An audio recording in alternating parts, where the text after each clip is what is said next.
নমস্কাৰ, Deepika kitchen and ব্লগছৰ অন্য এটি ভিডিঅ'লৈকে আপোনালোক সকলোকে পুনৰবাৰ আদৰণি জনালোঁ।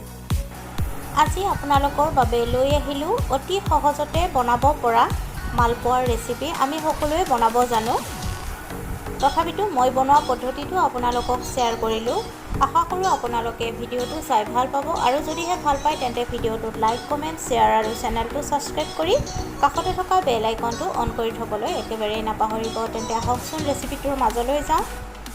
মালপোৱাৰ ৰেচিপিটোৰ কাৰণে ময়দা ল'ব লাগিব 1 কাপ আৰু চাউলৰ গুড়ি ল'ব লাগিব 1 চামুচ।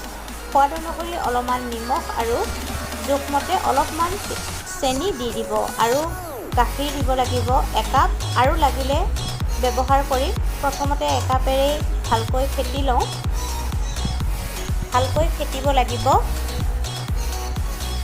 আৰু আধা কাপৰ অলপমান কম গাখীৰ দি দিব লাগিব।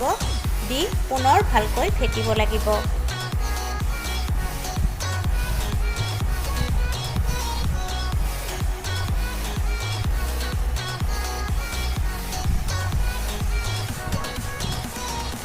পাঁচ মিনিটমান সময় ফেটিব লাগিব।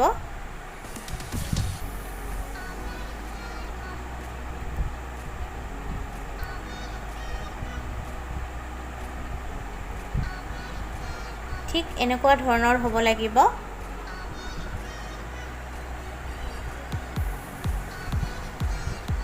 এতিয়া তাত আধা চামুচ বেকিং পাউডাৰ দি দিব লাগিব। বেকিং পাউডাৰ দিয়াৰ পিছতো লাহে লাহে ফেটিব, বেছি জোৰকৈ ফেটিব নালাগে।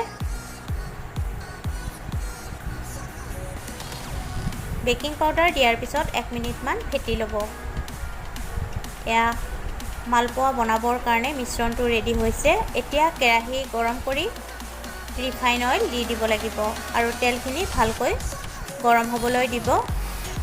লগতে আধা চামুচ ঘিউ দি দিব। ঘিউ দিলে মালপোৱাৰ পৰা ধুনীয়া গোন্ধ ওলায়, সেইকাৰণে ঘিউ ঘৰত থাকিলে ঘিউ ব্যৱহাৰ কৰিব। এতিয়া বনাই লোৱা মালপোৱাৰ মিশ্ৰণখিনি গৰম তেলত দি দিব লাগিব। দেখিছেনে ইমান ধুনীয়াকৈ ফুলিছে। দুইটা পিঠি ইলুটি শিলুটি কৰি ৰঙচুৱাকৈ ভাজি ল'ব লাগিব। মোৰ এই মালপোৱাৰ ৰেচিপিটো চাই যদি আপোনালোকৰ ভাল লাগিছে তেন্তে ভিডিঅ'টোত লাইক, কমেণ্ট, শ্বেয়াৰ আৰু চেনেলটো ছাবস্ক্ৰাইব কৰি কাষতে থকা বেল আইকনটো অন কৰি থ'বলৈ একেবাৰেই নাপাহৰিব।